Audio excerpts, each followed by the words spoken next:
Eu não conseguia me imaginar ficando em Los Angeles esperando por trabalhos quando sabia que Cheyenne estava chegando em Calgary e Pendleton. Em toda a minha vida, jamais esquecerei como ele me tratou. Essa não é uma frase dramática de um faroeste cheio de suspense, mas sim uma anotação rabiscada no velho caderno surrado de Chuck Connors.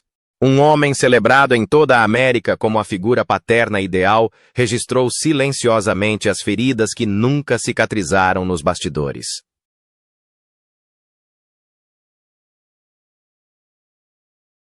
Entre os nomes que ele nunca mencionou publicamente, estavam pessoas que outrora foram colegas de elenco próximos, colegas de longa data, e até mesmo aqueles que um dia o consideraram família. Havia pessoas que não hesitaram em mudar o roteiro no último minuto apenas para tirar Connors do papel principal que ele almejava há meses. Alguns se aproveitaram da proximidade entre eles, convidando-o para um programa de televisão apenas para transformá-lo em motivo de chacota pública diante de milhões de pessoas. Um ator que interpretou seu filho por 5 temporadas acabou desistindo em silêncio, simplesmente por causa de um contrato que oferecia um salário maior. O que fizeram não apenas decepcionou Connors, como também o deixou profundamente ressentido até o fim da vida. Ele escreveu certa vez: "Há pessoas com quem, mesmo que eu vivesse 10 vezes mais, eu jamais apertaria a mão novamente. Quem eram essas pessoas? E, mais importante, alguma delas chegou a enfrentar as consequências? Kirk Douglas foi a pessoa mais intolerante que já conheci. Em meados da década de 1960, quando Chuck Connors era um dos rostos mais brilhantes da televisão americana com a série The Rifleman, uma grande oportunidade surgiu para ele, e a partir daquele momento um conflito silencioso persistiria por décadas.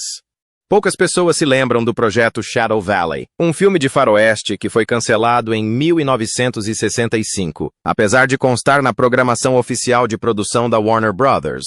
O filme girava em torno de um grupo de cowboys que precisava cooperar com indígenas para escapar de uma perigosa força de foras da lei. À primeira vista, Shadow Valley parecia um roteiro de faroeste como qualquer outro daquela época. Mas o que chamou a atenção não foi o enredo. Foram os 2 homens que foram inicialmente cotados para os papéis principais, Kirk Douglas e Chuck Connors. Na época, Kirk Douglas já era um nome de peso.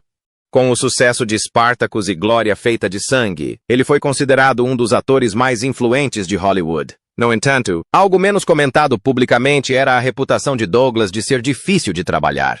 Ele frequentemente interferia no roteiro, na escolha dos colegas de elenco e até mesmo em suas histórias pessoais. Durante a primeira sessão de testes de elenco nos estúdios Burbank, além de Connors e Douglas, o jovem diretor Alan Wexler estava presente junto com a equipe de produção. Entre os atores listados naquele dia, havia um nome que desagradou Douglas, Walter Raines, um ator afro-americano que havia recentemente chamado a atenção por seu papel coadjuvante na peça The Hilltop. Raines foi indicado pelo diretor para o papel de Elijah, um rastreador inteligente e calmo que faria parceria com o personagem de Connors. Tudo mudou depois que Raines fez uma leitura do roteiro com Connors. Segundo o relato de um membro da equipe, que pediu anonimato devido à delicadeza do assunto, Kirk Douglas foi direto ao escritório do diretor e, no meio de uma reunião, fez um pedido chocante: substituir o ator que interpretava Elijah por alguém mais familiar ao público.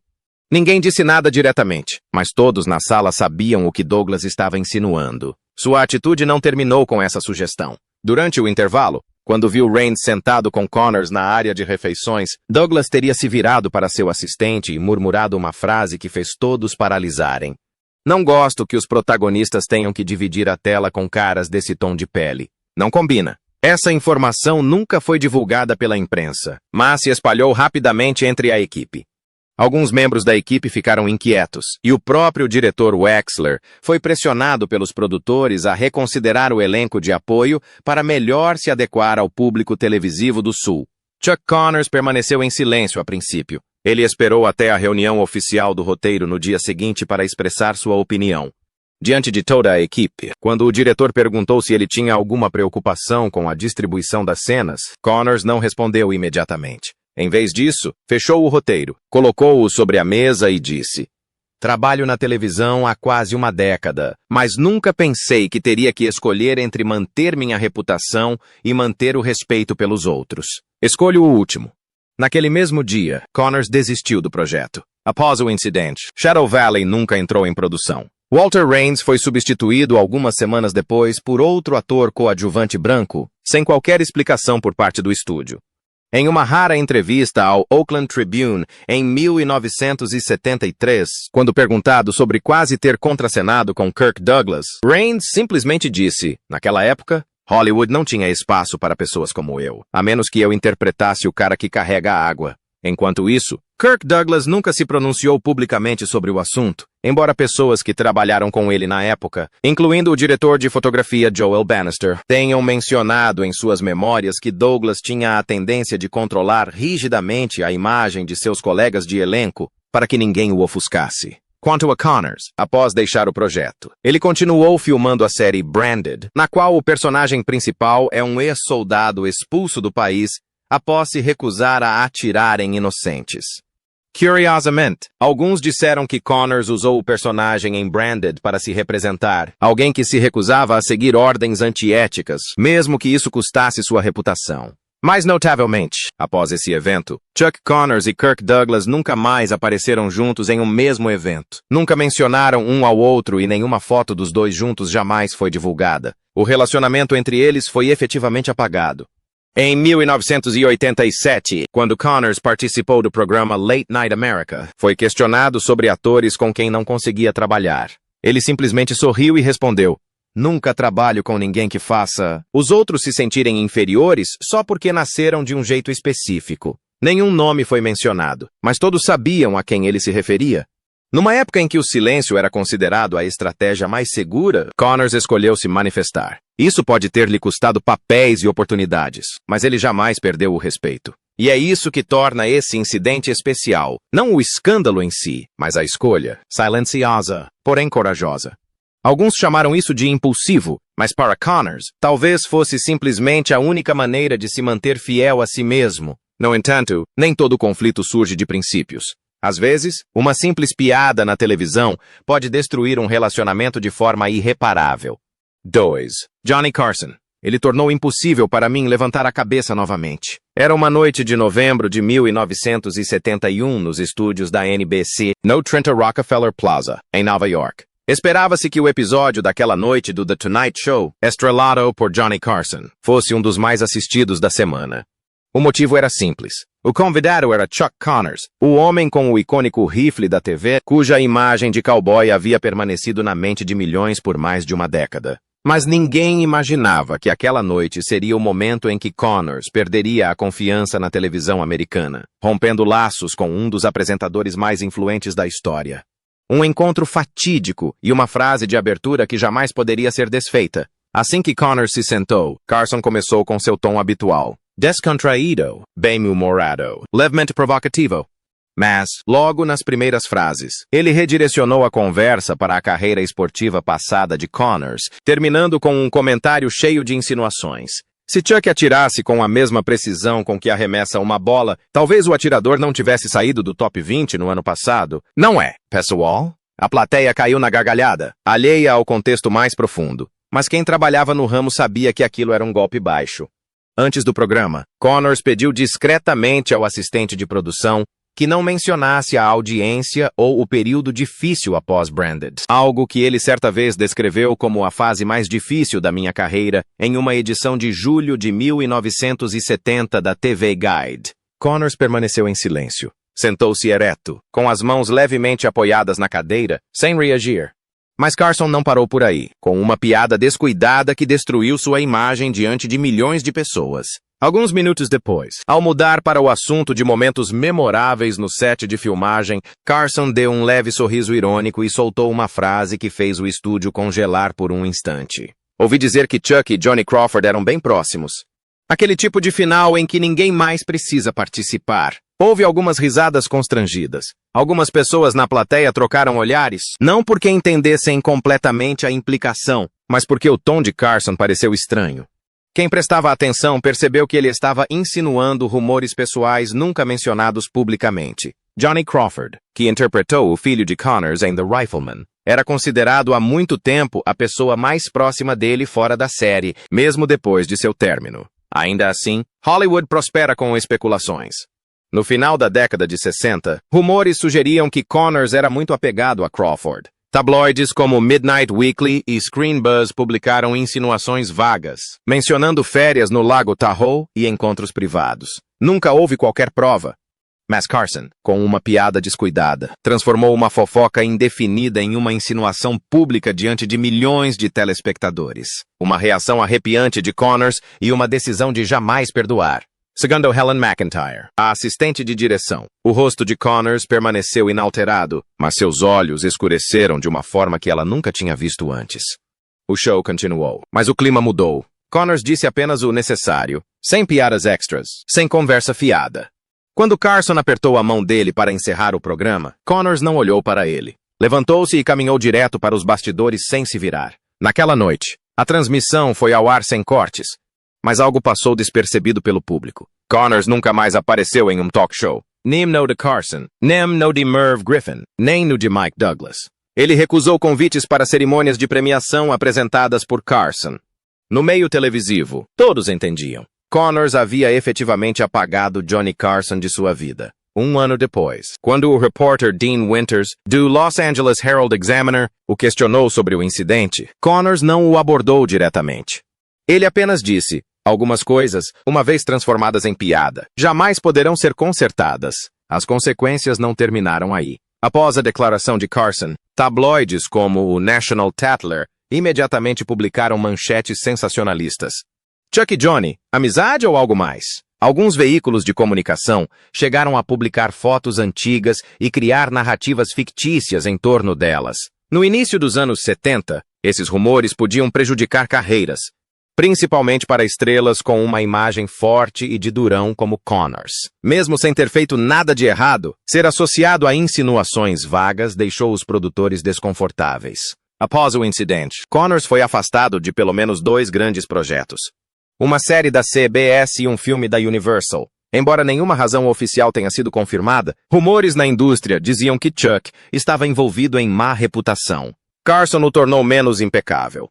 Uma amizade outrora calorosa, agora um vazio. Ironicamente, antes daquela noite, Connors e Carson não tinham nenhuma animosidade. Jogaram golfe juntos em 1967 no Palm Springs Invitational, sentaram-se lado a lado nos bastidores do Emmy Awards de 1969 e até tomaram uns drinks com o diretor Norman Lear em Beverly Hills.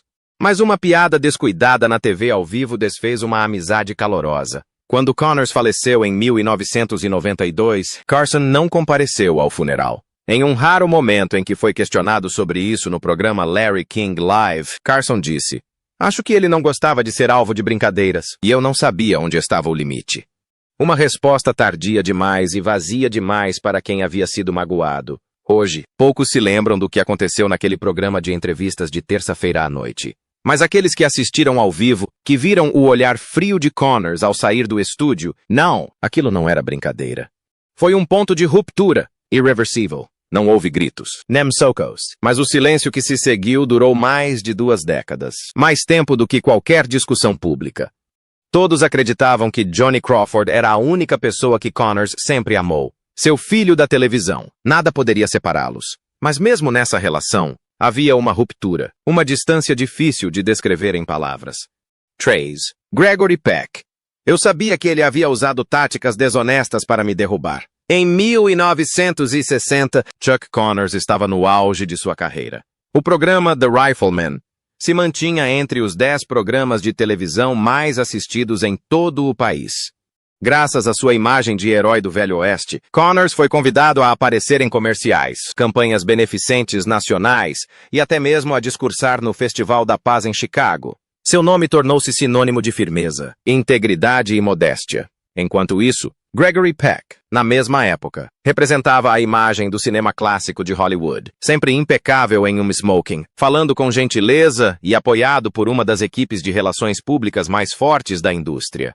Naquele dezembro, a revista Screen Actors Monthly organizou sua votação anual para o ator de televisão mais influente do ano. Normalmente um evento rotineiro, a votação deste ano atraiu atenção incomum porque foi patrocinada por uma grande empresa farmacêutica, o que significava que o ator mais votado seria destaque em uma campanha publicitária no valor de centenas de milhares de dólares.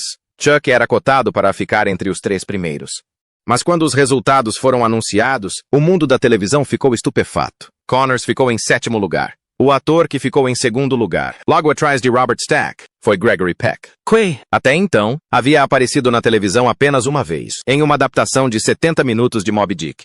Sem projetos em andamento, sem séries de sucesso, apenas reputação e contatos, as pessoas da indústria começaram a cochichar. Um diretor de televisão que havia trabalhado com ambos, falando anonimamente, disse ter recebido um convite para votar do escritório de representação de Peck. O envelope continha um calendário de couro de luxo, uma garrafa de vinho tinto Bordeaux e um folheto sugerindo que a comunidade precisava de figuras televisivas intelectuais e equilibradas. Ninguém sabia exatamente o que acontecia nos bastidores da redação da revista. Mas apenas alguns dias após a divulgação da lista, Peck recebeu um contrato de patrocínio exclusivo com a Gilman Pharmaceuticals, um acordo que originalmente se esperava que fosse para Connors. A princípio, Connors permaneceu em silêncio. Ele não era do tipo que confrontava alguém pela imprensa. Mas sinais de clara frustração surgiram quando a Paramount convidou os dois para uma audição para Valiant Earth, um grande filme de guerra avaliado em mais de $2 milhões. Connors havia recebido o primeiro convite, lido o roteiro e até assinado um memorando provisório. Mas, no dia do teste de figurino, foi informado de que sua agenda havia sido alterada por motivos internos da produção. 4 dias depois, o papel foi dado a Gregory Peck. Segundo o ex-agente de Connors, ele já havia depositado $50 mil americanos para contratar estilistas, equipe técnica e reservar a equipe por 3 meses. Mas todo o valor simplesmente desapareceu. O estúdio se recusou a pagar qualquer indenização, alegando que nenhum contrato oficial havia sido assinado. Connors arcou silenciosamente com um prejuízo de quase $40 mil americanos. Uma quantia enorme em 1962, equivalente a quase $400 mil americanos hoje. Mesmo para uma estrela de televisão, essa quantia o obrigou a congelar todos os projetos por 6 meses para estabilizar suas finanças. Enquanto isso, rumores começaram a se espalhar. Um artigo sensacionalista publicado no Hollywood Express em abril afirmava que uma estrela de televisão, famosa por papéis de cowboy, havia sido recentemente acusada de comportamento antiprofissional no set de filmagem. Nenhum nome foi mencionado, mas todas as descrições apontavam diretamente para Connors, alto, ex-atleta de beisebol, conhecido por portar um rifle em uma série de sucesso. Poucos notaram que o artigo citava um diretor que desejava permanecer anônimo, mas seu autor, Leonard Schaefer, havia colaborado anteriormente com Gregory Peck em uma campanha para o Sindicato dos Atores de Cinema, Screen Actors Guild. A imprensa não precisava de provas, apenas de um personagem adequado para sua história, e Chuck Connors, apesar de não ter feito nada de errado, tornou-se a figura perfeita para ser colocada no centro de um escândalo fabricado. Logo depois, ele foi descartado para 2 projetos da CBS, Frontier Law e Winterblood. Os profissionais da indústria entenderam que Connors estava sendo discretamente considerado um problema, mesmo que ninguém dissesse isso abertamente. Fotógrafos ainda o fotografavam em restaurantes, repórteres ainda o abordavam em eventos beneficentes. Mas as perguntas sobre novos papéis no cinema diminuíram consideravelmente. A situação se agravou em maio de 1966, quando o Sindicato dos Atores de Cinema, Screen Actors Guild, realizou a comemoração do seu 25º aniversário no Beverly Hilton. Connors e Peck constavam na lista de convidados de honra. Naquela noite, o fotógrafo Alan Leibovitz foi incumbido de tirar uma foto de confraternização com os atores veteranos juntos. Quando Leibovitz sinalizou para que Connors e Peck se posicionassem próximos um do outro no palco, Connors hesitou, olhou em volta, deu um passo para trás e saiu silenciosamente do local sem dizer uma palavra. A fotografia foi descartada. Um especialista da TV descreveu a situação com uma única frase: um momento de tensão por razões desconhecidas. Mas as pessoas do ramo não precisavam de explicações. Todos que presenciaram aquele momento sabiam do que se tratava. Connors optou por não ficar ao lado do homem que, em sua opinião, o havia privado das maiores oportunidades de sua carreira. Gregory Peck, do começo ao fim, não disse nada. Ele nunca criticou Connors publicamente, nem negou nenhum rumor. Ele não precisava. Peck sabia jogar a longo prazo, quando ficar em silêncio e quando exercer influência nas sombras. Para Connors, o que ele não conseguia perdoar não eram os papéis perdidos ou o dinheiro perdido. Era a sensação de ser constantemente deixado de lado por alguém que, em seguida, surgia com uma imagem impecável, sofisticada, respeitável e o eterno cavalheiro de Hollywood, como a imprensa tantas vezes descrevia Peck. Quando questionado sobre Gregory Peck, em uma entrevista no final de 1988, Connors respondeu com um leve sorriso. Sabe, nem todo mundo que usa um terno elegante é alguém em quem se pode confiar. Peck nunca respondeu àquela declaração e, a partir de então, os dois nunca mais foram vistos juntos. O conflito silencioso entre eles perdurou pelo resto de suas vidas, como um corte que não sangra, mas nunca cicatriza. E, como em todas as disputas de poder nos bastidores, o desfecho nunca veio de um único confronto. Tudo começou com uma série de empurrões sutis, mãos invisíveis puxando fios que faziam um homem tropeçar, enquanto o outro caminhava para frente com um sorriso sereno.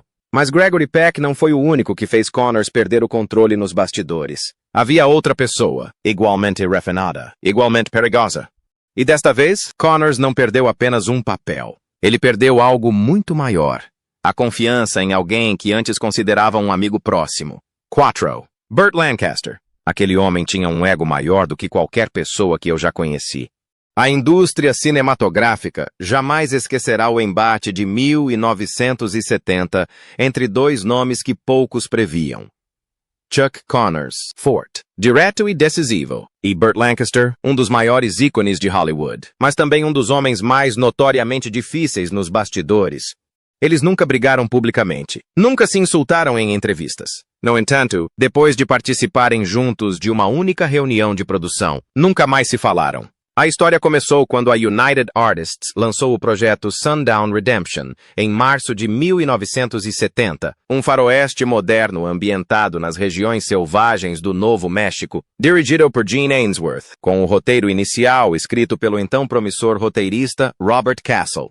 Castle revelou posteriormente a Variety que o personagem principal, um pistoleiro veterano vivendo isolado e atormentado pelo trauma da guerra, foi escrito quase sob medida para Chuck Connors, cujas atuações contidas e serenas em Branded e Arrest and Trial o impressionaram profundamente. Algumas semanas após a conclusão do roteiro, Chuck assinou contrato com um salário de $85 mil americanos, uma quantia considerável para um ator de televisão na época. Tudo parecia estar acertado.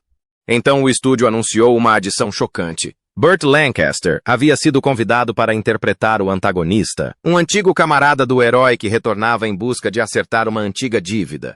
A princípio, Connors não teve objeções. Embora ele e Lancaster não fossem próximos, eles se conheceram em eventos beneficentes em Santa Mônica, ambos tendo migrado do esporte para o cinema. No entanto, pessoas próximas sabiam que Lancaster era diferente de qualquer outra pessoa, meticuloso ao extremo, lendo roteiros até a última vírgula e conhecido por exigir reescritas para se adequarem à sua visão. Isso não era novidade. Em 1965, ele causou polêmica ao pressionar a Columbia Pictures para mudar o final de The Train, quase levando o diretor John Frankenheimer a desistir do projeto. Um ano depois, durante as filmagens de The Professionals, o roteirista William Goldman reclamou publicamente que Lancaster havia remodelado seu personagem para se assemelhar ao seu próprio estilo teatral, retornando a Sundown Redemption. Apenas uma semana após a entrada oficial de Lancaster no elenco, o roteiro foi reescrito. Não se trata de uma revisão oficial, mas sim de um rascunho proposto e enviado diretamente por Lancaster ao diretor e aos produtores. Curiosamente, o documento foi marcado como coescrito por Bell, o que significa que o próprio Lancaster o reescreveu. Nesta versão, a personalidade de Connors mudou drasticamente. Menos falas, motivações obscuras e, pior de tudo, ele não controlava mais o final. Em vez disso, o personagem de Lancaster tornou-se o centro filosófico do filme, com longos monólogos e as cenas culminantes totalmente centradas nele. Para Connors, geralmente calmo, mas ferozmente protetor de seus papéis, esse foi um ponto de ruptura silencioso. A reunião interna ocorreu em 6 de abril no Hotel El Rey Court, em Santa Fé, onde a equipe estava hospedada durante a pré-produção. De acordo com a assistente de produção, Dina Chaves, a reunião começou às 9 horas e deveria durar 45 minutos. Mas quando Connors recebeu a revisão manuscrita de Lancaster, sem qualquer explicação ou respeito, tudo desandou. Dina contou que a sala mergulhou num silêncio pesado enquanto Connors folheava as páginas. Cada cena removida estava marcada com caneta vermelha, silenciosa, mas repleta de fervor. Mas quando ele chegou ao clímax, um momento destinado ao confronto de seu personagem com o passado de guerra, descobriu que a versão reescrita o havia transformado num discurso filosófico dominado pela personagem de Lancaster. Connors olhou fixamente para Lancaster, colocou o roteiro original sobre a mesa e perguntou: "Por que eu ainda estou neste filme?" Lancaster deu de ombros, sem se desculpar. Em vez disso, disse calmamente: "Acho que a história precisa de uma direção mais madura. Vocês não veem que meu personagem tem mais profundidade?" Ninguém ousou falar. Connors levantou-se abruptamente, recolheu as páginas reescritas, atirou-as ao chão e saiu sem dizer mais nada. A reunião terminou em silêncio. No dia seguinte, Connors enviou uma retratação formal por meio de seu advogado, Barry Shapiro, juntamente com uma cláusula de confidencialidade. Mas a história acabou vazando. Um artigo da Screenlines citou uma fonte anônima. Connors saiu porque não conseguia cooperar com alguém que sempre se considera um diretor não oficial. Lancaster negou qualquer culpa, dizendo aos repórteres que tivemos apenas algumas divergências criativas. As consequências foram muito piores. A agenda de Connors ficou congelada por 3 meses devido a disputas contratuais. Ele teve que devolver o adiantamento de $20.000 americanos e pagar uma multa de $8.000 americanos por desistir do projeto. Em uma rara entrevista coletiva naquele mesmo ano, Connors disse uma frase que muitos lembram desde então: "Posso perder um papel, perder dinheiro, mas jamais venderei um personagem que interpreto só para servir de pano de fundo para outra pessoa." Lancaster continuou as filmagens de Sundown Redemption com uma nova coestrela. O filme foi renomeado para The Bitter Track, lançado discretamente no início de 1972, e foi criticado por ser emocionalmente insosso e excessivamente moralista. Fracassou nas bilheterias e entre os críticos, mas Lancaster pareceu não se importar. Ele estava acostumado a operar na zona cinzenta, onde era estrela, diretor nas sombras e aquele que tomava decisões sem ser consultado. O público nunca mais viu Chuck Connors e Burt Lancaster compartilharem o mesmo palco. Eles se evitavam no Emmy, não se cumprimentavam com um aperto de mãos em eventos do SAG por mais de 20 anos. Sempre que um era questionado sobre o outro, ambos permaneciam em silêncio como se nunca tivessem se conhecido. No entanto, poucos perceberam que esse relacionamento explosivo era apenas uma parte de uma série de desventuras que Connors enfrentou ao longo da década de 1970. Porque a próxima pessoa que o magoou, mais profundamente do que dinheiro ou fama, foi alguém que um dia segurou sua mão na vida real, chamando-o pelo nome mais íntimo: Kamala Devi. 5. Kamala Devi. Talvez em toda a minha vida eu nunca consiga perdoá-la. Quando Chuck Connors conheceu Kamala Devi no set de Geronimo, no verão de 1963, dizem que seus olhos mudaram durante a primeira leitura do roteiro. Kamala surgiu como uma brisa estrangeira nas terras vermelhas e poeirentas do Arizona. Ela era diferente de qualquer outra atriz com quem Connors já havia trabalhado. Não era brincalhona como as atrizes clássicas de Hollywood, nem distante como as estrelas de televisão experientes. Kamala carregava a suavidade da Ásia, misturada com um toque de elegância britânica. Cada palavra que ela pronunciava era calma, educada, quase deslocada no ambiente austero do Ocidente. E foi exatamente isso que atraiu Connors para ela. Ela era de ascendência indiana, nasceu em Mumbai, mudou-se para Londres aos 8 anos e estudou literatura clássica em Oxford. Aos 20 e poucos anos, Kamala já havia adotado uma visão de mundo livre e descontraída, adorava o teatro shakespeariano, acreditava em energia cósmica e usava pingentes de pedras preciosas para equilibrar seus chakras. Connors, por outro lado, era um ex-soldado, um católico fervoroso, alguém que preferia o silêncio, a disciplina e viver de acordo com hábitos forjados em uma infância difícil no Brooklyn. Eles se amavam como 2 planetas colidindo no momento exato. O casamento aconteceu no final de dezembro de 1963, discretamente no quintal da casa de Connors em Brentwood. Sem equipes de televisão, sem imprensa. Segundo o ex-empresário de Connors, Paul Eastman, havia exatamente 17 convidados, e Connors datilografou os convites ele mesmo. Durante os primeiros anos, eles viveram de uma forma estranhamente harmoniosa. Kamala deixou de lado as apresentações teatrais, suspendeu seus planos de retornar a Londres, passou grande parte do tempo cuidando da casa, aprendendo a cozinhar pratos americanos, jogando golfe com Connors e até mesmo participando de eventos esportivos beneficentes com ele. Quando apareceram juntos em um leilão beneficente no MGM Grand em 1965, a revista Look os descreveu como um encontro entre o Oriente e o cowboy do Oeste. Mas, após a lua de mel, veio a realidade. Connors tornou-se reservado a ponto de se distanciar. Enquanto isso, Kamala queria compartilhar sua vida abertamente. Ela participava de programas de entrevistas diurnos e aceitava entrevistas de emissoras de TV locais sem informar o marido. Durante uma conversa no programa Katiela Midday Show, Kamala mencionou que Chuck gostava de ler história militar à noite e não gostava de ser interrompido.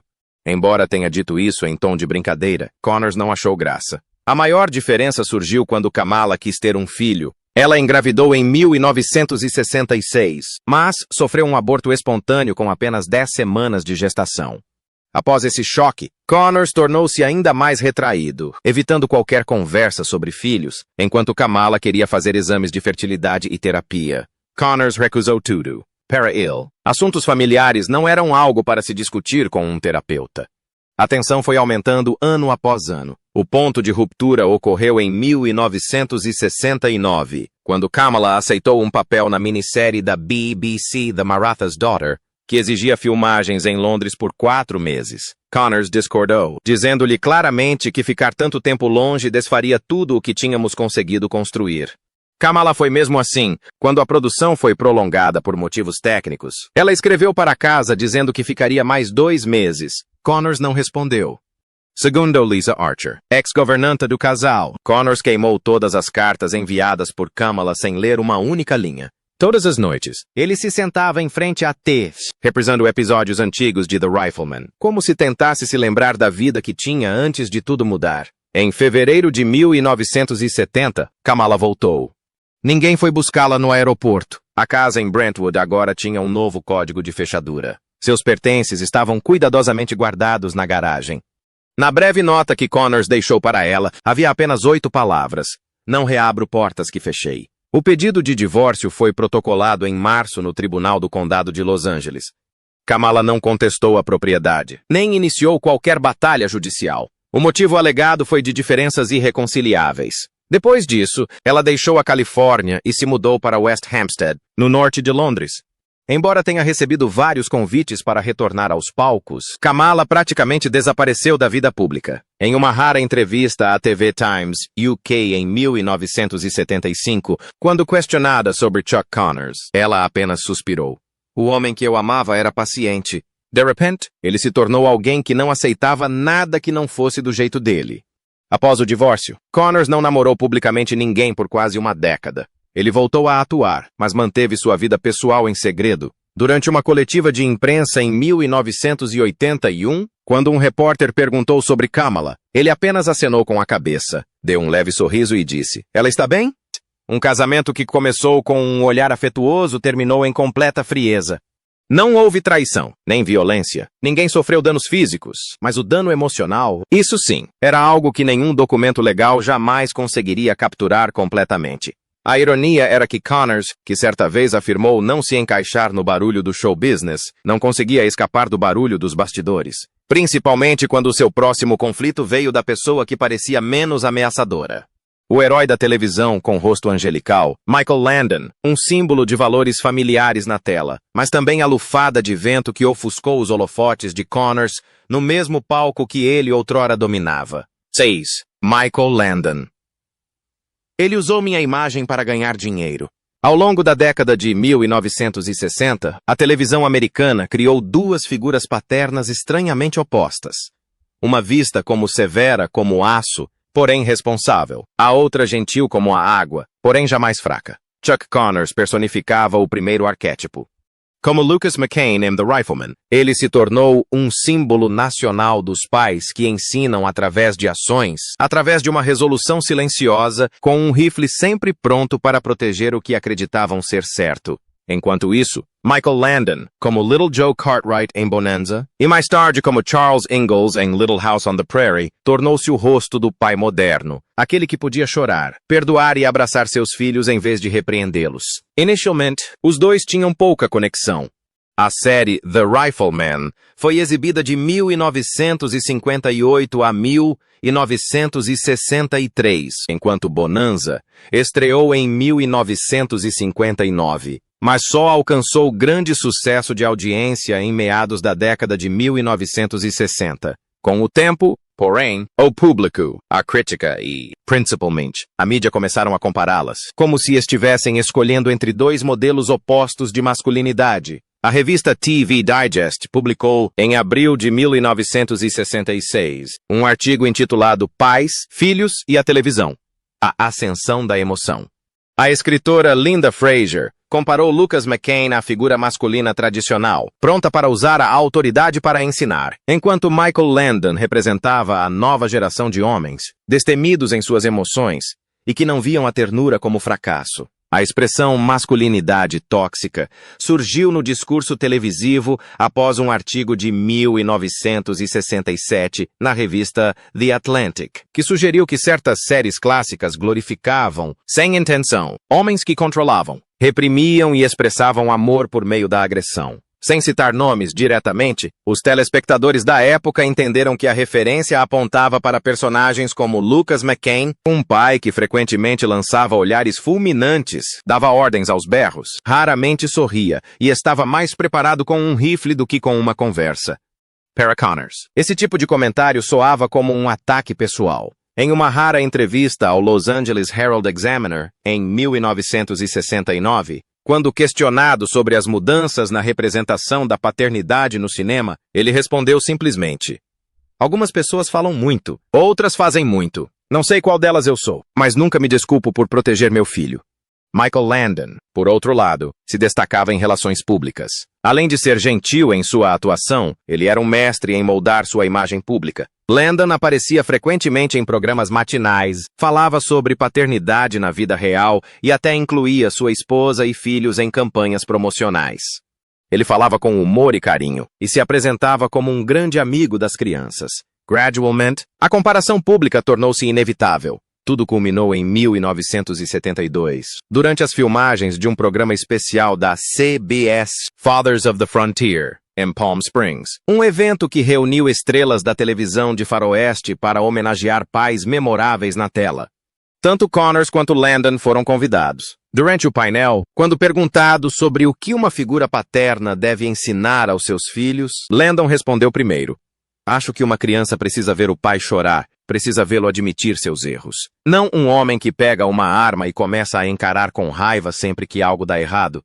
A plateia aplaudiu imediatamente. A TV Guide citou a frase na semana seguinte, chamando-a de declaração de uma nova era na televisão. Mas para Connors, soou como um soco, especialmente porque o roteiro original não previa espaço para comentários espontâneos. Landon acrescentou isso pessoalmente. A coordenadora do programa, Helen Simmons, lembrou mais tarde que Connors não disse nada naquele momento, mas no dia seguinte exigiu que os produtores removessem todas as suas cenas da versão transmitida. Em um e-mail interno da CBS vazado em 1987, uma anotação dizia: "O senhor Connors recusa qualquer associação pública com MC. Landon em vídeos promocionais atuais ou futuros." Após esse evento, Connors e Landon nunca mais apareceram juntos em público. Correram rumores de que Connors teria recusado uma participação especial em Os Pioneiros, simplesmente porque não queria trabalhar com Landon nem por um dia. Landon jamais mencionou Connors em entrevistas. Mas um detalhe interessante surgiu das memórias de um ex-assistente de produção dos bastidores da TV. Quando Connors faleceu em 1992, Landon enviou uma coroa de flores sem assinar seu nome. O bilhete dizia simplesmente: "Para um homem que fez o que acreditava ser certo." A história deles não terminou com um aperto de mãos ou uma reconciliação. Era simplesmente a de dois homens, duas gerações, duas definições de paternidade, caminhando em direções opostas. E o fato de nenhum deles ter falado mal do outro publicamente tornou o conflito entre eles mais memorável do que qualquer discussão poderia ter sido. Embora Michael Landon tenha conquistado o coração do público por muitos anos, Connors manteve algo que Landon nunca teve: um vínculo longo e duradouro com o colega de elenco que certa vez o chamou pelo título mais carinhoso, pai. Mas mesmo esse laço entre pai e filho, quando as luzes do palco se apagavam, não era exatamente o que o público acreditava. Sate, Johnny Crawford, Ele provavelmente nunca soube o quanto eu gostava dele. E Chuck Connors era um cara maravilhoso para se trabalhar. Ele tinha um ótimo senso de humor, mas sempre me dizia que me daria conselhos o tempo todo. De 1958 a 1963, os Estados Unidos testemunharam algo extraordinário. Milhões de famílias sentavam-se diante de suas televisões em preto e branco todas as segundas-feiras à noite, aguardando cada cena entre Lucas McCain e seu filho Mark. A simplicidade e a profunda emoção entre esses dois personagens criaram um fenômeno sem precedentes. A série The Rifleman não era apenas um faroeste. Tornou-se uma definição de família em uma época em que os Estados Unidos enfrentavam a Guerra Fria, agitação social e a transformação de valores tradicionais. Chuck Connors e Johnny Crawford, dois homens de gerações diferentes, interpretaram pai e filho por 5 anos. Mas, ao contrário do forte laço visto na tela, por trás das câmeras havia pequenas fissuras. Quase ninguém as mencionava até agora. Quando foi escalado, Johnny tinha apenas 11 anos. Ele era uma estrela em ascensão, a Mouseketeer original, expressivo, inteligente e cheio de energia. Connors, aos 36 anos, havia sido jogador profissional de basquete, militar e interpretado papéis coadjuvantes em filmes como Old Yeller e Da Terra Nascem os Homens. Sua personalidade era reservada, cautelosa e firme a ponto de ser difícil de abordar. Era luz, o outro sombra. E esse contraste criou magia na tela a princípio, mas foi também o que causou a ruptura de tudo por dentro. De acordo com as memórias inéditas do assistente de direção Barry Thorne, Connors levou muito a sério a princípio ao orientar a atuação de Johnny. Mas com o passar do tempo, e à medida que o garoto se tornava mais famoso, chegando a formar seu próprio fã-clube com mais de 20 mil membros, Connors começou a se distanciar.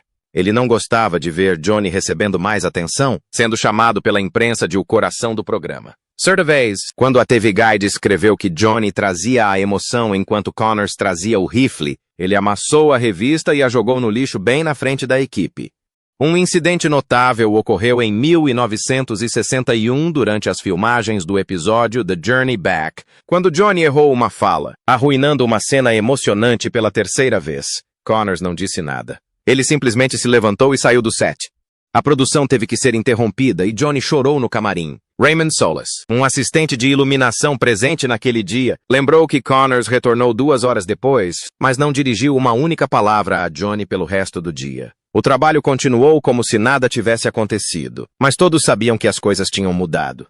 Quando a série terminou em 1963, a equipe organizou uma pequena festa de despedida na casa do produtor Arnold Levin, em Sherman Oaks. Johnny chegou cedo, carregando um álbum de fotos feito à mão, repleto de imagens de bastidores, cartas de fãs e fotos com Connors. O rapaz, então com apenas 17 anos, esperou quase 2 horas, na esperança de receber uma mensagem autografada do homem a quem sempre chamou de seu segundo pai. Connors chegou atrasado, apertou as mãos, agradeceu a todos e saiu mais cedo. Johnny não recebeu nenhum autógrafo, nenhum abraço. O álbum ficou para sempre sem uma coisa: a dedicatória de Lucas McCain. Eles não mantiveram contato depois disso. Em 1966, quando The Rifleman começou a ser exibido no Reino Unido, e surgiu uma proposta para reunir o elenco para um filme especial para a televisão, Connors recusou categoricamente. Ele disse aos representantes da CBS: Lucas McCain só vive uma vez. Não repito esse papel. Johnny aceitou a oferta, mas o projeto foi posteriormente cancelado devido à ausência do protagonista. Pouco tempo depois, espalharam-se rumores de que Connors não gostava de ser associado a Lucas McCain sempre que um novo filme dele era lançado. Durante uma participação no programa The Mike Douglas Show em 1975, quando perguntado sobre seu ex-filho, Connors fez uma pausa de alguns segundos e disse apenas: Johnny é muito talentoso, mas a vida nem sempre é como um roteiro. A resposta intrigou muitos. Parte elogio, parte melancolia. O próprio Johnny Crawford nunca falou mal de Connors, mas em uma entrevista ao jornal Arizona Republic em 1989, quando perguntado: Você ainda mantém contato com Chuck? Ele sorriu gentilmente e respondeu: Acho que ele tinha seu próprio jeito único de cuidar das pessoas. O jornal publicou a citação junto com a observação: Algumas distâncias entre pai e filho jamais poderão ser superadas. Em 1992, quando Connors faleceu de câncer de pulmão, Johnny estava se preparando para uma apresentação musical em El Cajon. Ele não compareceu ao funeral, mas 2 dias depois, uma coroa de flores brancas foi entregue no cemitério da Missão de San Fernando. Sem nome do remetente, apenas um pequeno cartão. Obrigado por me ensinar a manter a cabeça erguida, mesmo quando o silêncio dói mais do que um tapa. Ninguém confirmou se o cartão era do Johnny, mas todos acreditaram que era. A história entre os dois, um pai na tela, e o menino que um dia o viu como seu mundo inteiro, nunca teve um final perfeito. Ela se encerrou apenas por meio de um silêncio que se estendeu até o fim de suas vidas e por meio de algo que o público jamais viu. Uma relação nascida em Hollywood. Bonito, distante, comovente e deixando para trás um espaço que jamais poderia ser nomeado. Alguns dizem que o ódio é algo que o tempo apaga, mas para Chuck Connors, o tempo apenas aprofundou essas cicatrizes. Cada pessoa, cada história, cada confronto nos bastidores que deveria ter caído no esquecimento, permaneceu gravado em sua memória até o fim de sua vida. Os relacionamentos desfeitos, as disputas silenciosas, os sorrisos frios na televisão. Nada disso era roteiro de Hollywood, mas a verdade nua e crua por trás dos holofotes. E talvez o que torne essas histórias tão perturbadoras não seja quem estava certo ou errado, mas o fato de que as feridas mais profundas muitas vezes vêm das pessoas em quem um dia mais confiamos. Quem mais te surpreendeu nesta lista? Deixe um comentário abaixo. Eu leio todos. Inscreva-se para não perder nenhuma história de bastidores. Os cantos secretos de Hollywood que a imprensa talvez nunca revele por completo. E não se esqueça de curtir e compartilhar se você acha que este vídeo merece ser visto por mais pessoas.